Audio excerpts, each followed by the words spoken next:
মেশিনের সাহায্যে ছাড়িয়ে সেটাকে ছোট ছোট করে টুকরো টুকরো করে কেটে আর ছোট ছোট আলু। তো আজকে আমি দেখাবো মুরগির মাংস আর মুরগির টেংরি অর্থাৎ মুরগির পা। মুরগির পা দিয়ে মাংস রান্না কিভাবে করতে হবে। আমি এখানে 250 মতন মুরগির পা নিয়ে নিয়েছি আর 600 মতন মুরগির মাংস। তা এই রান্নাটা করবার জন্য যে রেসিপি লাগবে সেটা হলো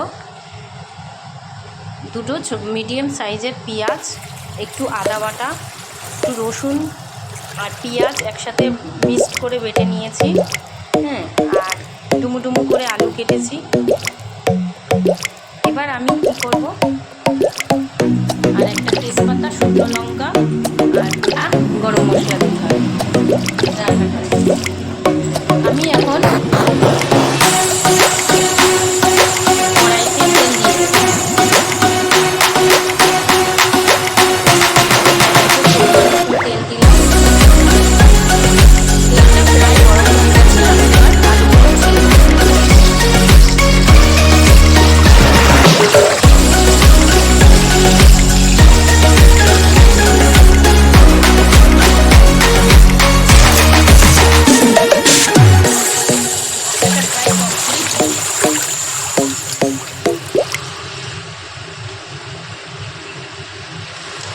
দেখতে পাচ্ছেন আপনারা ভাজাটা প্রায় কমপ্লিট হয়ে গেছে।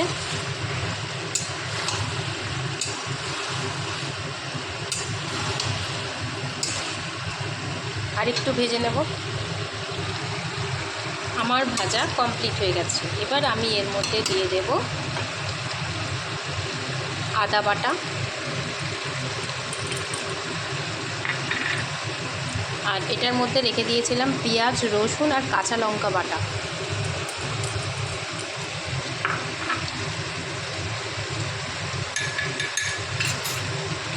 আর আগে থেকে ভিজিয়ে রাখা ধনে আর জিরের গুঁড়োটা।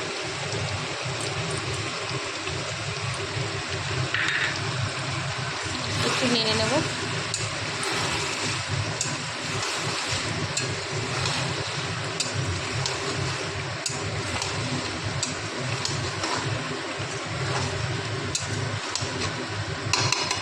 এর মধ্যে দিয়ে দেবো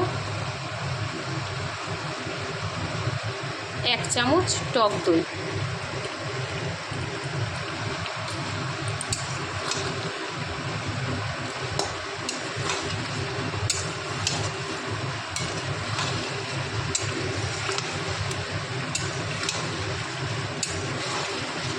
এবার এটাকে ভালো করে কষিয়ে নেব।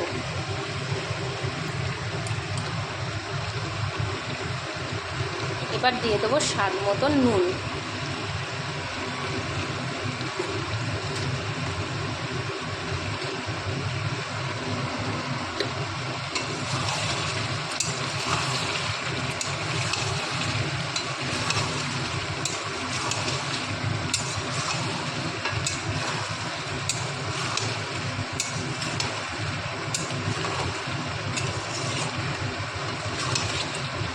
যতক্ষণ না তেল ছাড়ে ততক্ষণ আমাদের ওয়েট করতে হবে আর এটাকে নেড়ে যেতে হবে।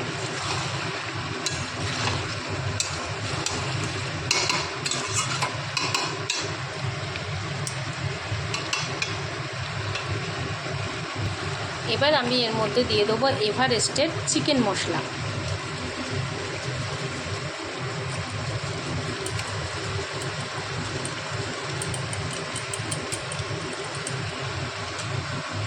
একটু নেড়ে নেব। চিকেন মশলাটা দিলে একটু গন্ধটা সুন্দর হয়, স্বাদটাও ভালো লাগে, খেতেও ভালো লাগে।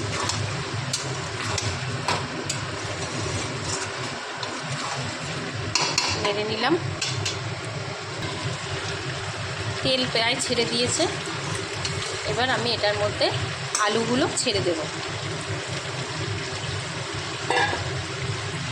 আলুগুলো দিয়ে একটু নেড়ে চেড়ে নেব।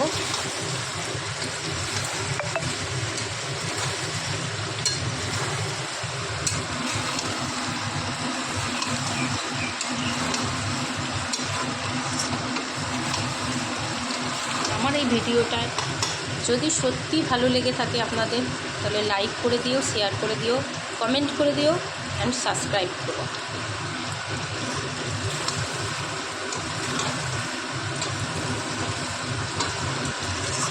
একবার তোমরাও নিজেরা বাড়িতে খেয়ে দেখবেন এইভাবে রান্না করে, অবশ্যই ভালো লাগবে।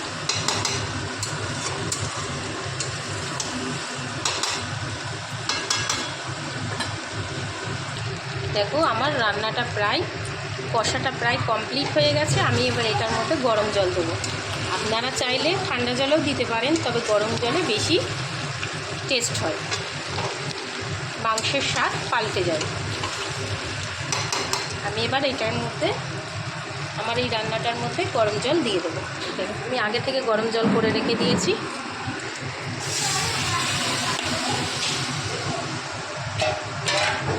পরিমাণ মতন, যতটা চাইবেন আপনারা ঝোল রাখতে, ঠিক সেই পরিমাণ মতন জল দেবেন। আমি একটু পাতলা ঝোল রাখবো বলে তাই একটু বেশি জল দিয়ে দিয়েছি।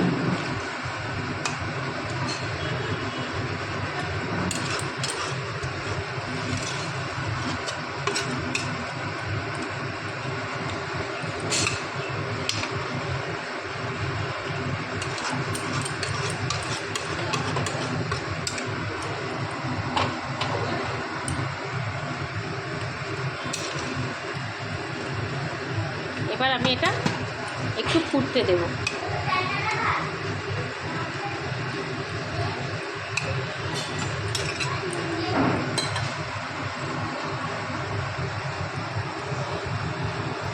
আমি একটা থালা দিয়ে এটাকে চাপা দিয়ে দেব।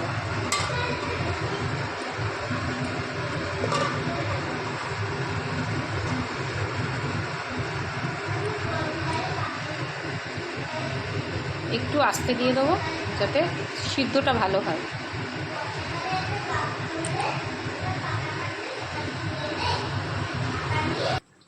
তো বন্ধুরা, এবার দেখব আমি ঢাকনাটা খুলে কি পরিস্থিতিতে আছে।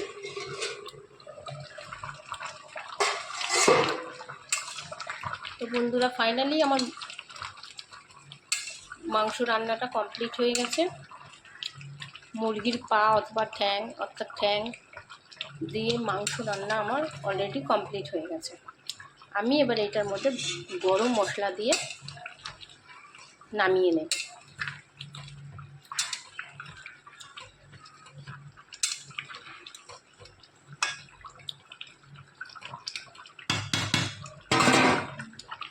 এবার আমি এটার মধ্যে হাফ চামচ গরম মশলা দিয়ে দেব।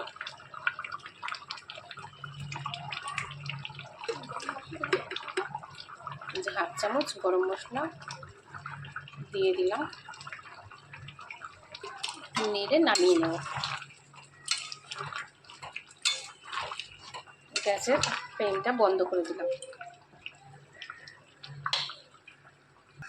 তো হ্যালো গাইস, আমাদের যদি ভিডিওটা ভালো লাগে তো আপনারা প্লিজ চ্যানেলটা সাবস্ক্রাইব করে রাখবেন, তাহলে তোমাদের কাছে আগে পৌঁছে যাবে। তো আপনাদের যদি আমাদের এই রেসিপিটা ভালো লাগে তো আপনারা কিন্তু অবশ্যই লাইক এবং কমেন্ট করে দেবেন। টাটা। এই রান্নাটা করবার জন্য যে রেসিপি লাগবে সেটা হলো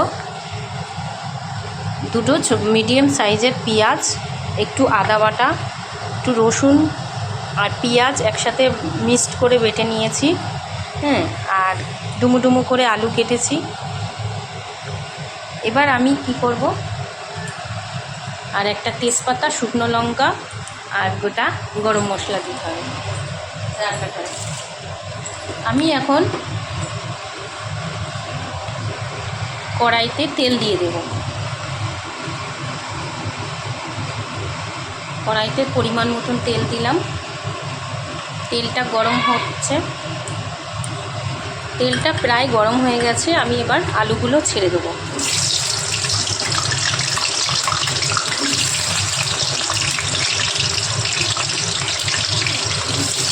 আলুগুলো আমি লাল লাল করে ভেজে নেব। আলুটা একটু ভেজে নিলাম, একটু হলুদ গুঁড়ো দিয়ে দিয়েছি আলুর মধ্যে, আলুর কালারটা ভালো হওয়ার জন্য। একটু নেড়ে দিলাম আলুটা।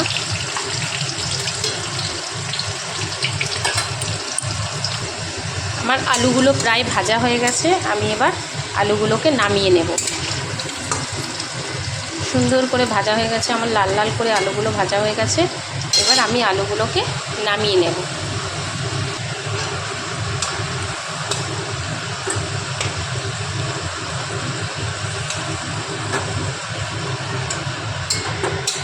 আলুগুলো আমি নামিয়ে নিয়েছি।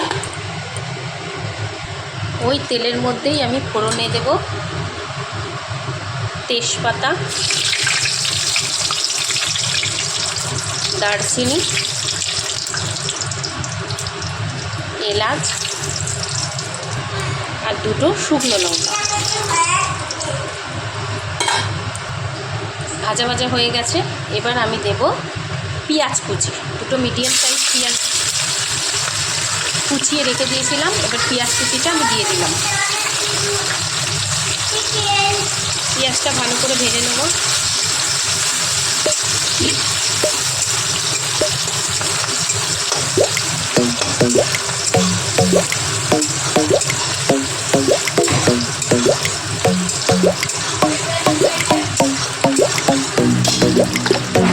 পেঁয়াজটা ভালো করে ভাজা হয়ে গেছে, এবার আমি একটা ছোট্ট বাটির মধ্যে 2 চামচ শুকনো লঙ্কার গুঁড়ো,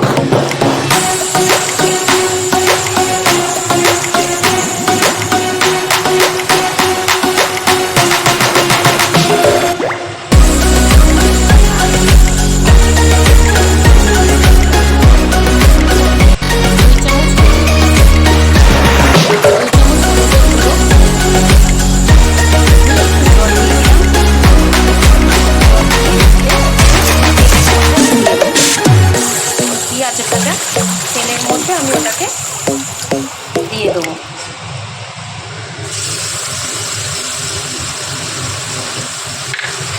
ভালো করে নাড়িয়ে নিলাম।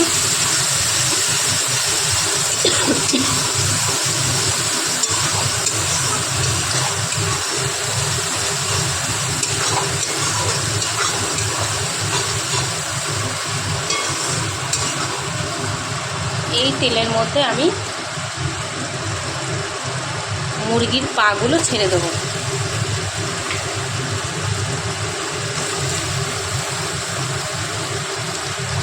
আর মাংসটাও ছেড়ে দেবো।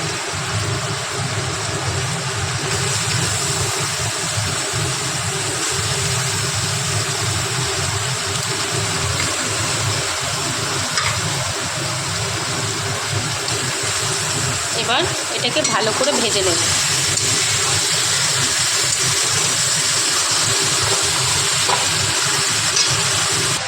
আমি ওই বাটিটার মধ্যেই 2 চামচ ধনের গুঁড়ো,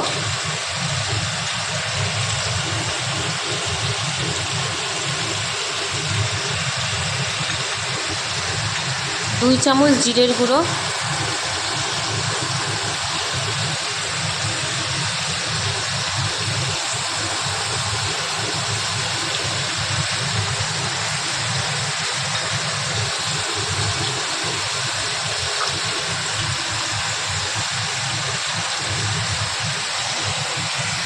আর একটু জল দিয়ে আমি ওটাকে ভিজিয়ে রাখবো।